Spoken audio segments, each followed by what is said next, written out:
A pleasant good afternoon from the nation's capital. Welcome to the Friday, the February 25, 2026 edition of King's News.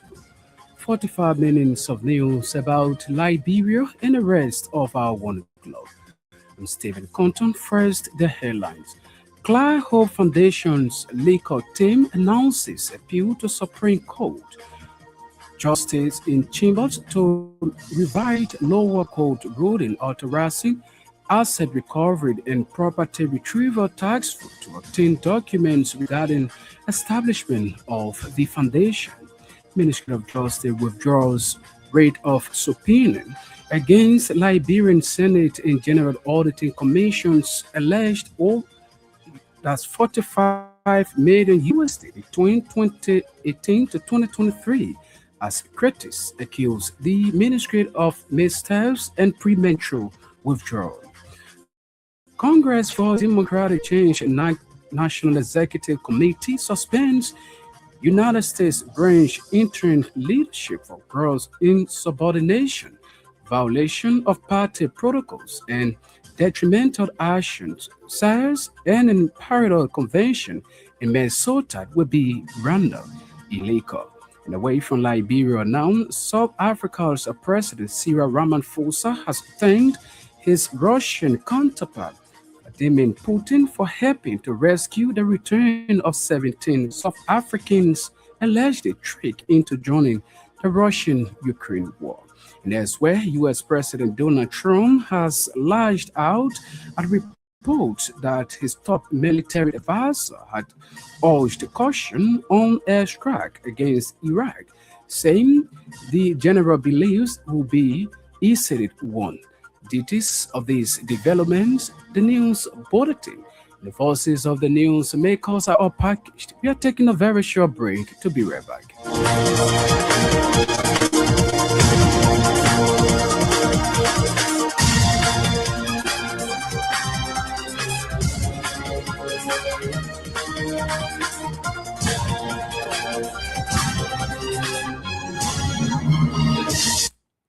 Welcome back and thanks for being there. Up next is the bulletin of news with Jenan Pessiman.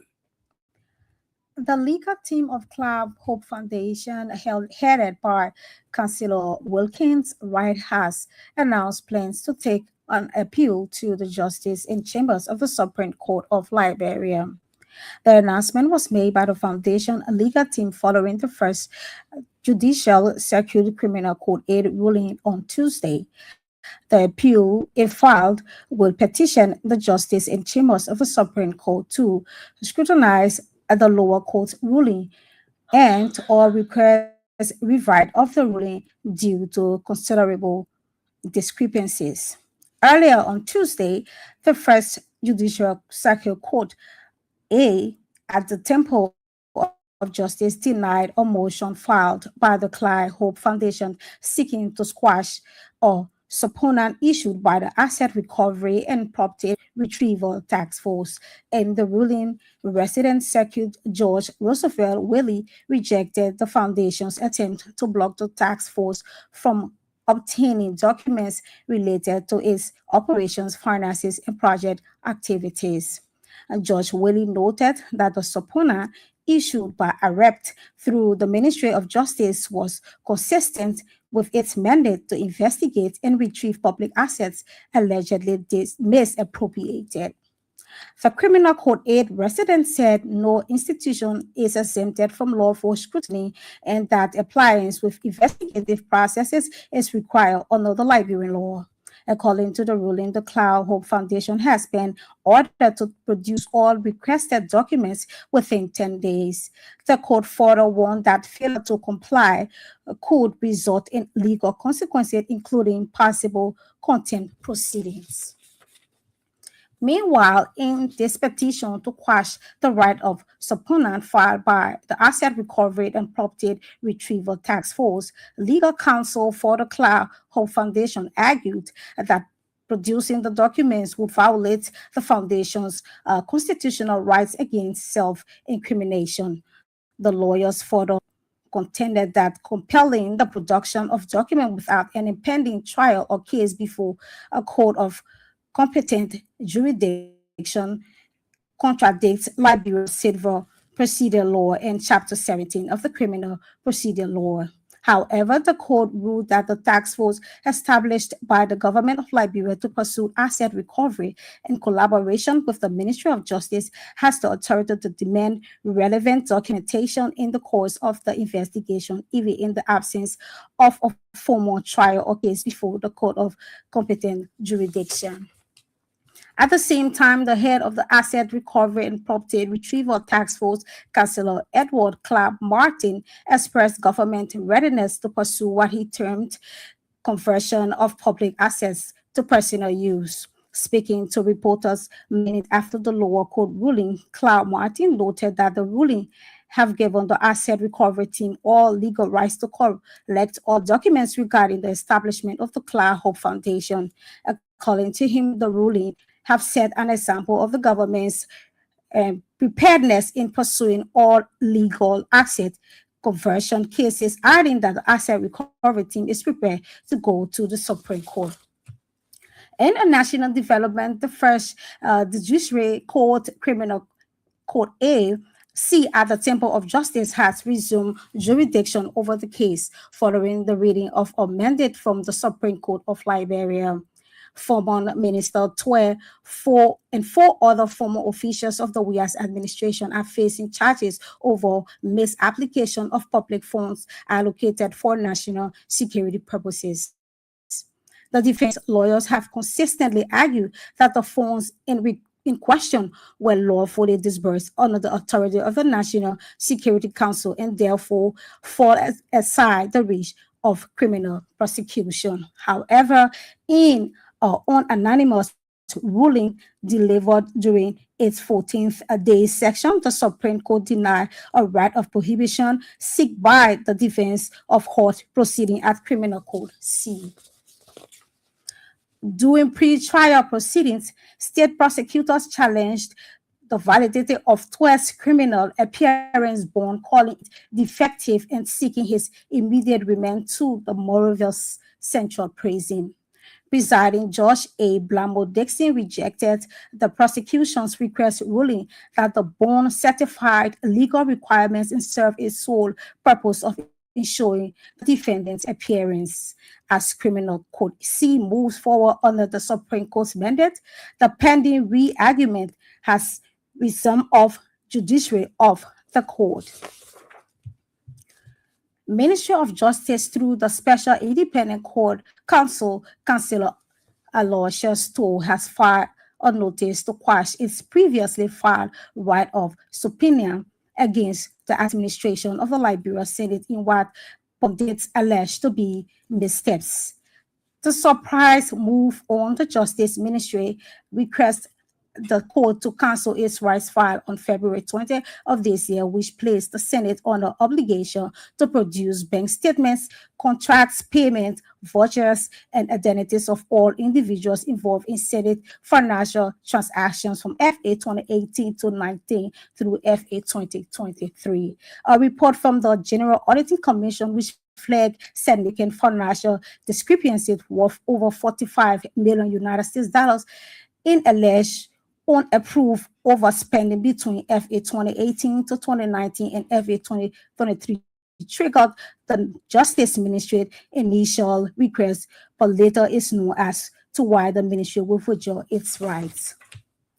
The Congress for Democratic Change National Executive Committee has announced the suspension of its United States branch entire interim leadership due to gross insubordination, violation of party protocols, and actions deemed detrimental to the public's unity. A resolution signed by CDC's Action Global Chairman Janka Kou disclosed that the decision was reached during an emergency NEC session held on February 22nd, 2026 at the party's temporary national headquarters in Cinco. At the same time, the executive committee of the party have declared an any prior convention, including a report gathering being organized in Minnesota as illegal, null, and void, stating that the controversy stemmed from the NEC described as a prolonged administrative impasse with CDC and USA. The government of Liberia, through the Ministry of Health, has acknowledged to assume full responsibility of the ongoing workers' protests at Phoebe Hospital in Broome County.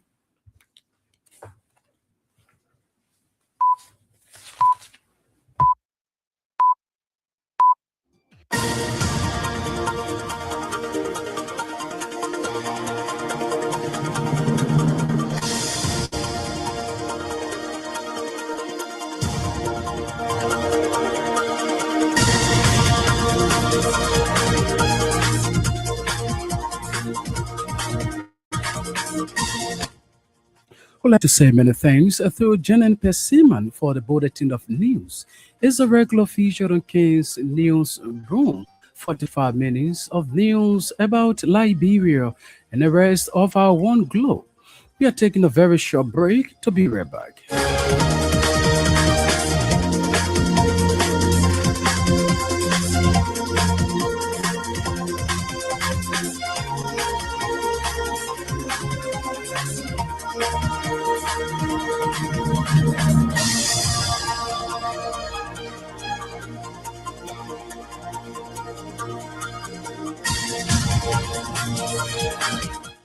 Welcome back. Now to this first development. The Armed Forces of Liberia, in collaboration with park rangers from the Forestry Development Authority, have arrested 28 individuals for allegedly manning activities in Sapo National Park in Sino County. According to the park's chief window, John Smith, the arrests were carried out on Tuesday, February 24 at 11 a.m. Meanwhile, speaking to journalist Sergeant Abraham Liaman, said during an earlier patrol of the park, officers apprehended 36 individuals engaged in illegal activities and warned them to vacate the protected area. I received information call from the base where I'm a rangers, to be specific, Kojai. On a patrol, relatively the first cycle we explained, and these guys were arrested in the park. And this time around, we decided that when they are arrested, they should be prosecuted. Okay. So probably we came when we have given the capacity, the police, they handle them. The police here, we do have incapacitated to handle. So we will keep them. The police here, subsequently we are taking them to Wednesday. Okay. First and foremost thing I want to make it clear that I'm not qualified to speak to the press. Sure. It's just a matter that when I stand here and I'm on assignment. But to answer to your question, can the person lesser manner arrested about 11 o'clock last night at the Sapo National Park Highway. Bigger man. We were coming from the Sapo Park. And as part of our function, we have been authorized to arrest and turn over to the SCA and overall prosecution. Yeah, and that's what we did. So this morning we tended to bring them over with the chief by warden and president of John D. Smith to escort the 28 person at the Greenfield City. So we are here. There has been something that everyone knows from this bill that all the guys. The Minister of Justice, Councillor Oswald Twe, has called for responsible leadership, measurable outcomes, and stronger inter-institutional collaboration as the country advances its rule of law agenda for 2026.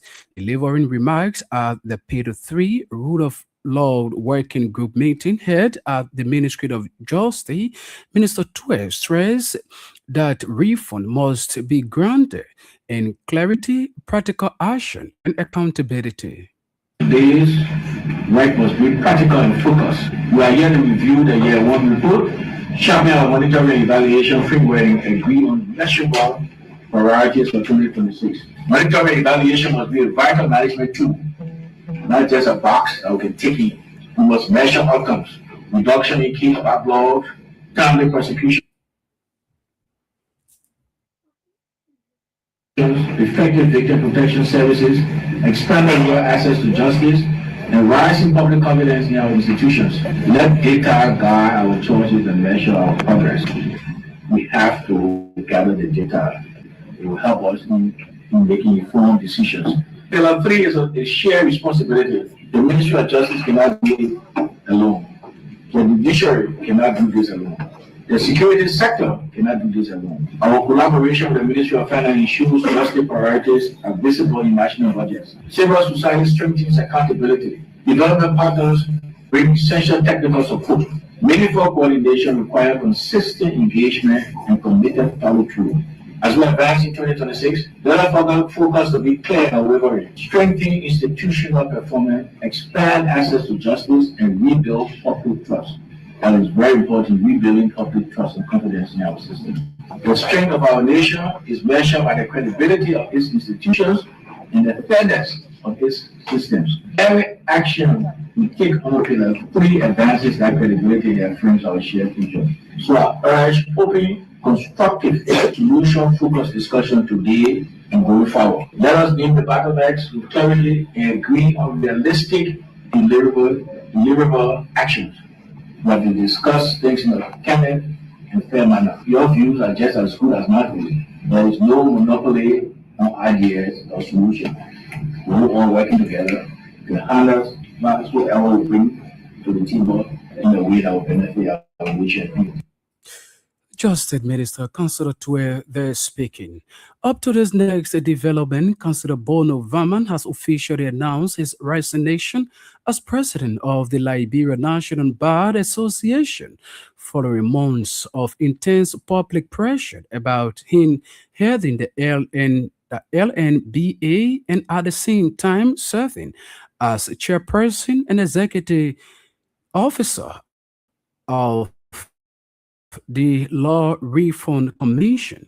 While announcing his resignation during the press conference Tuesday, Councillor Vaman said, as head of the Law Reform Commission of Liberia, the commission requires his full and undivided attention, adding that his step down from LNBA top position is guided by national interest and institutional responsibility. On December 6, 2025, at our national convention held in Ganta, Nima County, I made a solemn declaration before the full membership of the Liberia National Bar Association that upon my commissioning by the President of the Republic of Liberia, His Excellency Joseph Newman Walker, as Chairperson and Chief Executive Officer of the Law Reform Commission of Liberia, I will respectfully resign as National President of our noble association. I hereby formally fulfill that declaration today. On January 20, 2026, I was commissioned by the President of the Republic of Liberia to serve as Chairperson and Chief Executive Officer of the Law Reform Commission, and I officially took over the Commission on January 23, 2026. This national responsibility places upon me a solemn duty that requires undivided attention, strategic focus, and sustained institutional leadership. The Law Reform Commission is a demand-driven national institution charged with the continuous review, modernization, and harmonization of all laws in the Republic, reform of Liberia's laws. At this critical stage in our country's legal and governance development, the work of the Commission requires a full concentration and impartial stewardship. It is therefore in keeping with my word and in the interest of institutional integrity that I respectfully resign as National President of the Liberian National Bar Association, effective immediately. This decision is not one of separation from the bar in spirit, but rather a reaffirmation of my enduring commitment to the rule of law and advancement of our justice system, now through a different national mandate. I remain a proud member of LNBA and will continue to collaborate constructively with the association in strengthening legal reform, professional standards, and access to justice in Liberia. I extend my deepest gratitude to the National Executive Council, county bar associations, our land police across the country, and the entire membership for the confidence reposed in me to serve as the 18th national president of the prestigious Liberian National Bar Association. The collective strides that we have made together will remain a source of pride. May the Liberian National Bar Association continue to stand as a guardian of professional integrity and defender of constitutional order and champion of justice. Liberia Law Reform Chief Executive Officer, Councillor Bono Vama, there speaking. The head of the Asset Recovery and Property Retrieval Task Force, Councillor Edwin Martin, expressed government's readiness to pursue what he termed conservation of public assets to personal use. Speaking to reporters meeting after the lower court ruled, Councillor Mountain noted that the ruling had given the asset recovery team all legal right to collect all government documents regarding the establishment of the Clark Hope Foundation. This is a ruling that has set an example on this particular case of criminal conversion of government assets. So we are prepared, no matter where to go, we will follow the law legally. Has your investigation actually been against the former first lady, or is it because of the foundation? Because I think that was one point. And you are in the court, and you listen to the ruling of the court, you listen to their argument, you listen to our argument, and the court decided to rule based upon the argument that we put forward and based upon the law that we cited. They are taking a plea to the Supreme Court, and we are prepared to go to the Supreme Court.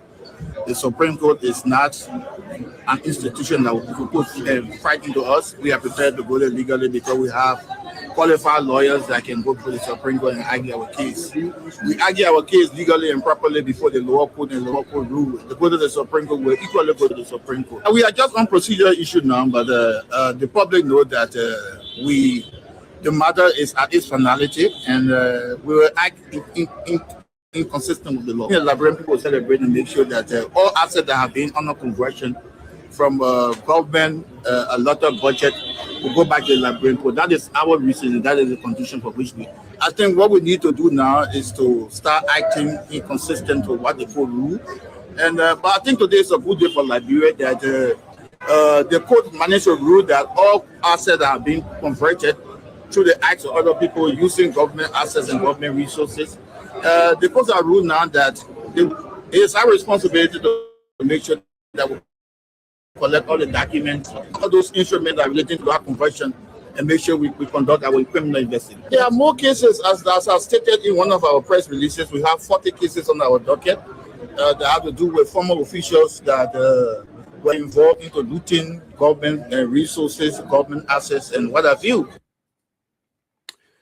However, responding to Councillor Martin's claim, Margibi County Senator and chairperson of the Coalition for Democratic Change Legislative Caucus, Senator Nathaniel Mangio, has rejected the asset recovery team claim of the First Judicial Circuit Criminal Code ruling have accorded it all legal right to possess documents regarding the establishment of the foundation. Senator Mangio noted that the task force possession of the foundation's documents depends either on the failure of the foundation's legal team filing its announced appeal before the Supreme Court Justice in Chambers in a stipulated time frame or decision taken by the Justice in Chambers in the appeal that will be filed by the Clark Hope Foundation. But you've been listening to statements by the judge. What do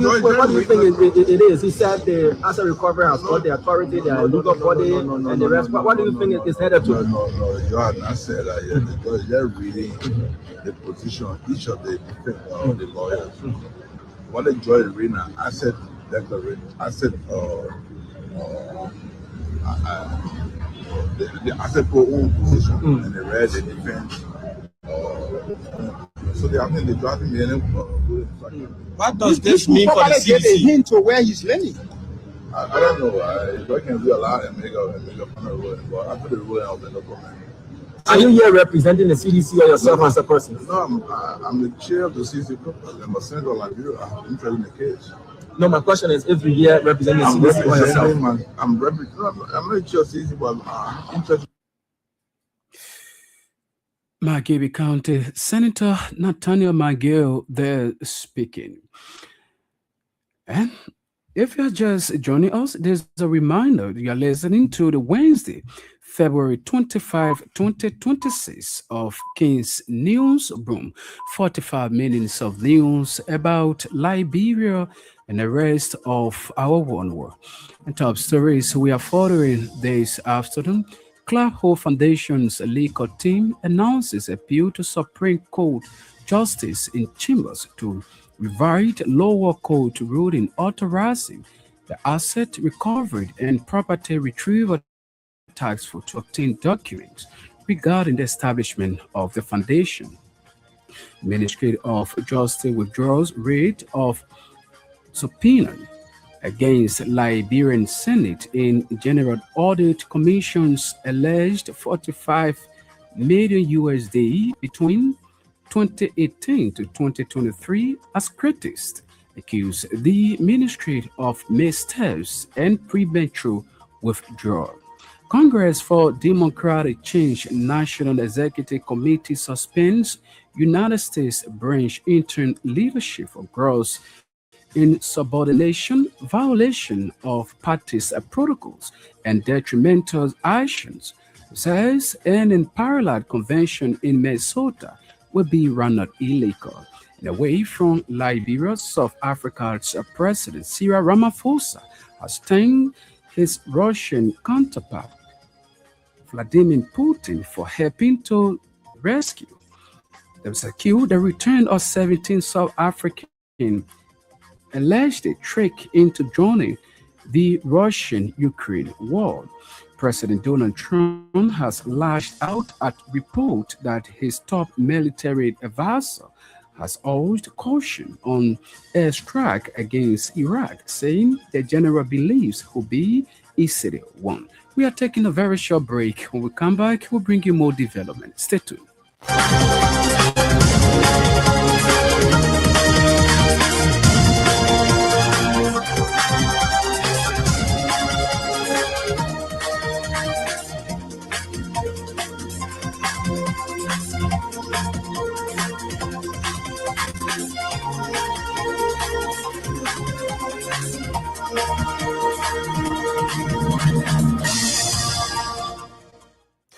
To this development now in Central Monrovia,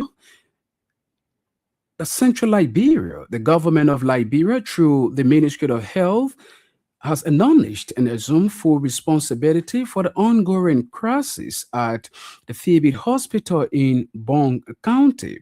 The situation follows a protest staged by aggrieved workers of the facility who accused the facility's administration of alleged lapses in management corruption, among other things. The workers expressed frustration over what they describe as prolonged neglect of critical issues affecting both staff and the institution's facility. Meanwhile, in response to the aggrieved workers' action, the Ministry of Health convened what it described as a reconciliatory dialogue with the workers on Tuesday in Bond County, aimed at addressing the concerns and restoring normal operation at the hospital. Speaking during the engagement, Health Minister Dr. Louis Okpoto acknowledged the legitimacy of the workers' grievances and assured them of the government's commitment to urgently address the issues. I have come on behalf of the Ministry of Health and the government to tell you that we understand the legitimate concerns that you have. Everything that you said, you are right. We as health workers, when we are discouraged, they will become demoralized. And to work, it becomes difficult. I've also come as a health worker. I'm not here as the Minister of Health. I'm an OBGYN, and I'm passionate about maternal health. So I've come to appeal to you. Let us go back to work. I usually tell my students when I was teaching that our mistake goes in a grave. Our strike actions goes in a grave. That's how important we are. as health workers. The accountant can tell you, I'm not working today. He can keep those books. After 1 week, he can go back and he can make sure those books come to pass to what it should be. But you and myself will leave the world. We have children, we have women, we have our family members that are raised. So our mistake, our actions, or even inactions, takes our patients to the grave. And it's a level of God has given us His chosen one, His creation, to be able to manage. And that's a huge responsibility that we as health workers have. So please, everything you said, you are right. I saw some videos on Facebook. It was appalling to see the sanitation. I understand, I've been there before. I know what it is. So everything you said, you are 100% right. And you have my full support. At the same token, please, I will look into everything that you have said. Health Minister Dr. Louis Sekpotho there speaking. And now of the home front, South Africa's President Cyril Ramaphosa has thanked his Russian counterpart Vladimir Putin for helping to secure the return of 17 South African alleged trick into joining the Russian-Ukraine war. Last November, the South African government said it had received distress calls from a group of men who had joined mercenary forces in the conflict. The men believed they were going to Russia for bodyguard training, but instead ended up on the front line of the war in Ukraine.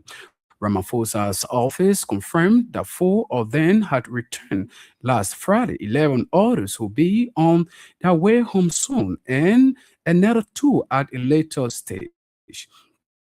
Investigation into the recruitment was ongoing, it added. And elsewhere, U.S. President Donald Trump has lashed out at report that his top military advisor had urged caution on aircraft against Iraq, saying the general believes that it will be easily won. Chairman of the Joint Chiefs of Staff Air Forces General Dan King has warned that strikes against Iraq could be scuttling, potentially drawing the U.S. into a prolonged conflict, U.S. media report. General King has reported a caution that a military action could have the region potentially, including retaliation strike by Iran, proceed or a large conflict that will require more U.S. forces. In a latest post on Truth Social, Trump described the report as fake news. Well, on this note, this is how we come to the end of today's edition of the news program. But before we take leave of you, reminder of top stories, we close the photo. Clark Hope Foundation's legal team announces appeal to Supreme Court Justice in Chambers to revert lower court ruling authorizing asset recovery and property retrieval task force to obtain documents regarding the establishment of the foundation. Ministry of Justice withdraws writ of subpoena against Liberian Senate in General Audit Commission's alleged 45 million USD between 2018 to 2023 as critics accuse the Ministry of missteps and premature withdrawal. Congress for Democratic Change National Executive Committee suspends United States branch interim leadership for gross insubordination, violation of parties' protocols, and detrimental action. Says any parallel convention in Minnesota would be rendered illegal. And away from Liberia, South Africa's President Cyril Ramaphosa has thanked his Russian counterpart Vladimir Putin for helping to secure the return of 17 South African alleged trick into joining the Russian-Ukraine war. U.S. President Donald Trump has lashed out at reports that his top military advisor urged caution on airstrike against Iraq, saying the general believes will be easily won. I'd like to say many thanks to our reporters and editors for making today's news presentation a success. Janet Pesiman brought us the news about the things and Maju Sara control and able coordinators. Sound. I'm Stephen Conto. Thanks for listening and watching.